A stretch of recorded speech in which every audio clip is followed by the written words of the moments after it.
Hi friends, నేను మీ అందరి కోసం ఈరోజు ప్రపంచంలో ఉన్న ప్రతి ఒక్కరికిను ఇది ఉమెన్స్ డే శుభాకాంక్షలు అయితే తెలుపుతున్నాను. మీరంతా సుఖ సంతోషం నెమ్మదిగా ప్రతి ఒక్కరు ఉండాలని కోరుకుంటున్నాను. నాలో మనసులో ఎంత బాధ ఉన్నా ఈరోజు మాత్రం నవ్వుతూ ఉండాలి ప్రతి ఒక్కరు అని నేను అనుకుంటున్నాను, మీరు అనుకోండి. ఎందుకంటే ఈరోజు మా మ్యారేజ్ డే కూడా, దాని సందర్భంగా కొంచెం సంతోషం కొంచెం బాధ రెండూ ఉన్నాయి. ఆ బాధను మరిచి సంతోషంగా ఉండే ఉమెన్స్ డే కదా, అందుకోసమని హ్యాపీగా ఉండాలనుకుంటున్నాను. మీరు కూడా హ్యాపీగా ఉండండి, ప్రతి ఒక్కరు నవ్వించండి, నవ్వండి.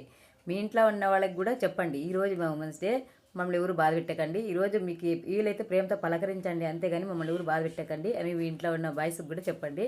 బాయ్స్కి ఒక చిన్న రిక్వెస్ట్ ఏంటంటే, మీ ఉమెన్స్ డే సందర్భంగా మీరు ఏం పెద్ద పెద్ద గిఫ్ట్లు ఇవ్వకర్లేదు, ప్రేమతో పలకరించి మీ చిన్న గిఫ్ట్ ఏదైనా ఒక చిన్న పూలు కొని పెట్టడము, గాజులు కొనిపెట్టడము, లేదంటే ఒక షాపింగ్ తీసుకువెళ్ళడము, మీకు నచ్చిన హోటల్కి తీసుకువెళ్ళడము, లేకపోతే మూవీకి తీసుకువెళ్ళడము, అలా చేసి ఈరోజు ప్రేమగా పలకరించి ప్రేమగా చూసుకోండి. వాళ్ళకి అదే పెద్ద గిఫ్ట్. మా లేడీస్కి వేరేమీ ఉండదండి, ప్రేమతో మాట్లాడడమే కావాలి. మీరు కోపంతో మాట్లాడకండి, ప్రతిరోజు కోపంతో ఉండండి, ఈరోజు మాత్రం ప్రేమతో పలకరించండి. ఇదే మా రిక్వెస్ట్. Okay friends, bye. అందరూ హ్యాపీగా ఉండండి, నేను హ్యాపీగా ఉన్నా. బాధ ఎంతున్నా నవ్వుతూ ఉండాలనుకుంటున్నాను, మీరు కూడా నవ్వుతూ ఉండండి. ఎందుకంటే అందరూ సంతోషంగా ఉంటేనే కదా మనము సంతోషంగా ఉండేది. ఒకరు బాధపడితే మనం బాధపడమా?